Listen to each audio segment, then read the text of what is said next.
দেখছেন নি জীবিকার তাগিদে মানুষ কত কিছু করে। আগে রিক্সা চালাইছি, আগে রিক্সা চালাইছেন আর এখন? 3টা রিক্সা চোর খাওয়াই এটা নামছি।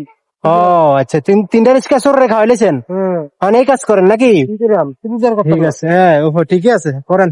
শুনেন, হ্যাঁ শোন না, আমাদের এই রূপ দিছে কোথা কই লাভ নাই। আগুন খানি, কি রোগ দিচ্ছে আপনারে? আগুন খানি, হ্যাঁ আগুন খানি, বুঝি না।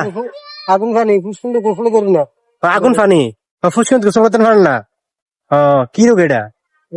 মেথি গো, মেথি মির্কি ব্যারাম। ও আচ্ছা আচ্ছা আচ্ছা, লাগবে। বুঝছি বুঝছি বুঝছি, এলাকা নিয়ে কাজ করেন, কি করাম, গোসল করতে পারেন না? বুঝছি। দেখছো নি কি করতেছে এই লোকটা? কি এই লোকটা ওই ব্যাগটারে ডাস্টবিনের থেকে ব্যাগটা নিয়ে ব্যাগটা ছিটতেছে, মানে ব্যাগটারে ওই যে প্লাস্টিকটা নিয়ে যাবো আর কি। আর ওনার কি জানি একটা রোগ আছে, রোগের কারণে নাকি উনি গোসলও করতে পারে না। দেখছো? হ্যাঁ, তো আপনি আগে রিক্সা চালাতেন নাকি? এখন রিক্সা চালান না? 3টা রিক্সা করে খাওয়াইছি। এটা ও, লইব আচ্ছা তো ঠিক আছে।